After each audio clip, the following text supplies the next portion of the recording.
प्रवेश केला ना त्यावर त्याची सीट डिक्लेअर केली म्हणतो देवेंद्र फडणवीस बोललो ना।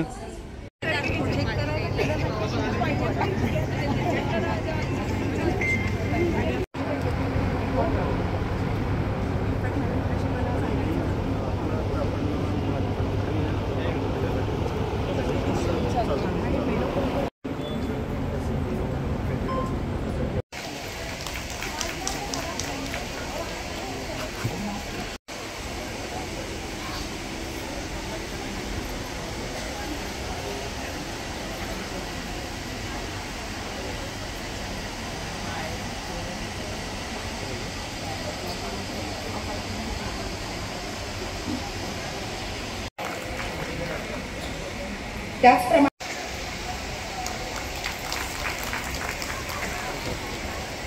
सौ ऋतू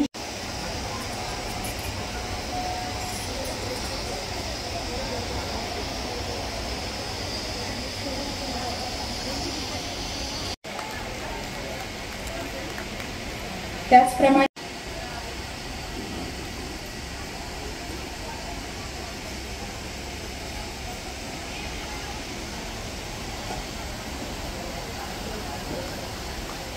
तसेच काही सरपंच उपसरपंच सदस्य आपल्या या कार्यक्रमाला इथे उपस्थित आहेत। सौ प्रगती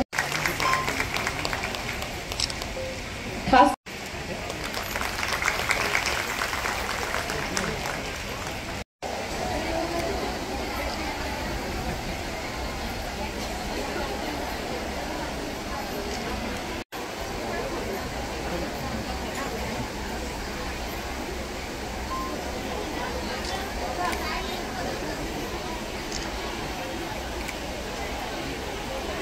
गोडबोले मॅडम देखील इथे उपस्थित आहेत, त्यांनी देखील दीप प्रज्वलनाकरता पुढे यावं मी विनंती करते।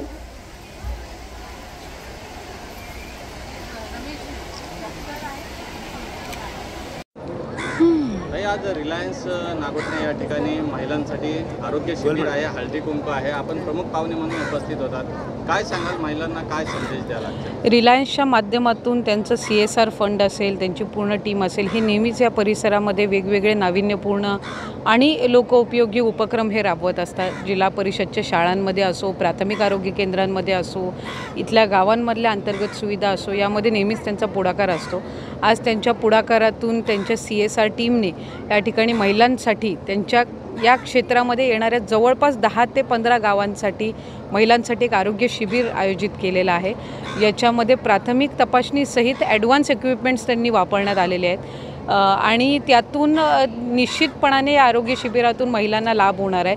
त्याचबरोबर त्यांनी काही स्त्रीरोग तज्ज्ञांचं सुद्धा या ठिकाणी सेशन्स म्हणजे संवाद सत्र आयोजित केलेले आहेत। यातून महिलांच्या समस्या असतील, त्यांच्या अडचणी असतील, त्यांचे काही आरोग्य संबंधित प्रश्न असतील, याला सुद्धा योग्य पद्धतीनं मार्गदर्शन केलं जाणार आहे। मी या उपक्रमासाठी रिलायन्सचे मनापासूनचे आभार मानीन, त्यांचे अभिनंदन करीन की त्यांच्या या आरोग्य शिबिराला उदंड असा प्रतिसाद हा महिलांच्या वतीने मिळाला आहे।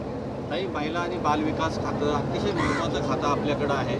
भविष्याच्या काळामध्ये राज्य सरकारच्या माध्यमातून महिला आणि बाल विकासासाठी कोणत्या संकल्पित उपक्रमांचं आपलं लक्ष आहे? खरं तर महिलांच्या आरोग्याकडे आम्ही अधिकाधिक लक्ष केंद्रित करत आहोत। आपण साधारणपणे जर बघितलं तर महिला व बालविकास अंतर्गत असणाऱ्या ज्या अंगणवाडी सेविका आहेत, जवळपास 1 लाखापेक्षा अधिक त्या आहेत, यांना आम्ही मोफत आरोग्य तपासणी डॉक्टर आनंदीबाई जोशी या योजनेअंतर्गत अभियानाअंतर्गत सुरू केलेली आहे। यंदाच्या वर्षी त्याचं पहिलं आयोजन करण्यात आलं होतं या सरत्या वर्षी आणि आत्ता पुढच्या वर्षापासून आम्ही ती अंगणवाडी सेविका मदतनीस आणि तिच्यासहित तिचं संपूर्ण कुटुंब यांना आम्ही मोफत आरोग्य तपासणी शिबिर त्यांचे आम्ही आयोजित करणार आहोत। या व्यतिरिक्त आपण जे महिला धोरण आखलेलं आहे त्याच्यामध्ये महिलांचं आरोग्य, त्यांचं शिक्षण, त्यांचं मानसिक त्या ठिकाणी त्यांना अधिक सक्षम करण्याच्या दृष्टिकोनातून त्या धोरणामध्ये आपण अनेक बाबी या नमूद केलेल्या आहेत आणि यामध्ये शारीरिक आणि मानसिकरित्या महिलेनी सुदृढ होण्याच्या दृष्टिकोनातून आम्ही पुढच्या कालावधीमध्ये अनेक उपक्रम हे राबवणार आहोत। माझी स्वतःची आणि